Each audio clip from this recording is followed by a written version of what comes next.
मेरे साथ प्रेसिडेंट सिंध के पीटीआई के अली जैदी साहब मेरे साथ हैं। मैं आपको वेलकम करता हूं अपने शो में। जी अस्सलाम वालेकुम। वालेकुम सलाम। किस तरह देखते हैं आज के इलेक्शन से? आप पुरअमन हैं? पीसफुल इलेक्शन हुए अली जैदी साहब? पीसफुल हुए हैं, इलेक्शन कमीशन ने करवाए हैं, लेकिन बेहतर हो सकते थे बिकॉज अभी तक हमें रिपोर्टें आ रही है ठप्पे की, और पूरा सोशल मीडिया भी भरा हुआ है, मीडिया भी भरा हुआ है। सुबह 10 बजे के वक्त तो पोलिंग शुरू नहीं हुई, 12:30 बजे तक कोई 40% पोलिंग स्टेशन के बाद शुरू हुई। बेहतर हो सकता था, लेकिन हम फिर भी जीत रहे हैं अल्हम्दुलिल्लाह। अच्छा अली जैदी साहब, आपने अभी ट्वीट भी किया कि आपके पास रिपोर्ट्स हैं, आप बहुत सी यूसीज और बहुत सी जगहों पर लीड कर रहे हैं। क्या समझते हैं सर, अगर मैं आपसे एक फेयर एनालिसिस दूं, कितनी सीटों पे आप समझ रहे हैं कि कितनी यूसीज निकाल सकेंगे? देखें, मुझे जो मेरे पास डेटा इकट्ठा हो रहा है, और मेरा डेटा इलेक्शंस में हमारा जो सेंट्रल मॉनिटरिंग इलेक्शन सेल है वो तकरीबन 90 to 95% एक्यूरेट होता है। तो अभी हम तकरीबन जो रिजल्ट हमारे पास आए थे, तो तकरीबन 89 to 90 यूनियन काउंसिल में हम लीड कर रहे हैं, और अभी बहुत सारों के रिजल्ट आए नहीं है। कौन से डिस्ट्रिक्ट्स ऐसे हैं जहां से ज्यादा आप समझते हैं कि आप कामयाबी हासिल कर सकेंगे? जिस तरह जमात सेंट्रल और ईस्ट से काफी तादाद में उनका ये क्लेम है कि वो कामयाबी हासिल करेंगे।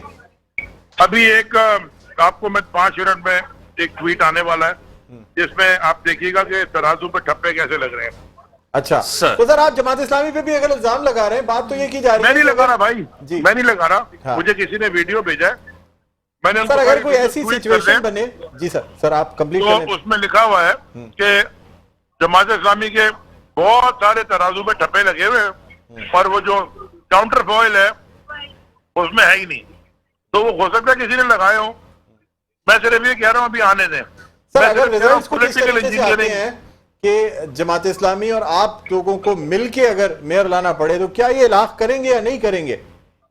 देखेंगे जी, उस वक्त काबिल उस वक्त मैं कोई चीज पे भी कमेंट। अली जैदी साहब, एक सवाल ये आपसे करूंगा कि रिजल्ट जो भी आता है, जिस तरह कह रहे हैं कि हम जीत रहे हैं, रिजल्ट जो भी आए आप तस्लीम करेंगे?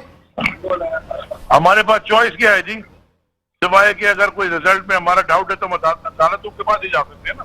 यानी कि कराची हैदराबाद के मैंडेट को आप तस्लीम करेंगे जिसके पास भी गया? हमारे पास चॉइस क्या है अदालत के अलावा? हम अदालत में जाएंगे अगर तस्लीम नहीं करें। इसे एक तरफ कह रहे हैं हम जीत रहे हैं, दूसरी तरफ कह रहे हैं हम अदालत में जाएंगे जब सर हम हारेंगे। जीत रहे हैं, लेकिन मैंने अगली लाइन भी बताई है ना। हाँ। मैंने ये भी कहा कि पॉलिटिकल इंजीनियरिंग की जा रही है, पब्लिक के मैंडेट को एक्सेप्ट करें। यानी कि पॉलिटिकल इंजीनियरिंग नहीं हो रही इस बल्दियाती इलेक्शन में? हो रही है, मैंने लिखा है हो रही है। अच्छा अली जैदी साहब, मुझे बताइएगा कि मुत्तहिदा कौमी मूवमेंट पाकिस्तान के बाइकआउट करने की वजह से टर्नआउट लो रहा है। क्या समझते हैं आप? टर्नआउट जैसा होना चाहिए था बल्दियाती इंतखाबात का कराची में, वो नहीं नजर आया। क्या वजह, क्या समझते हैं? पिछले बल्दियाती इंतखाबात 2015 में कितना टर्नआउट था जी? बड़ी मेहरबानी, बड़ी मेहरबानी, बड़ी मेहरबानी अली जैदी साहब, आपने टाइम दिया, बड़ी मेहरबानी।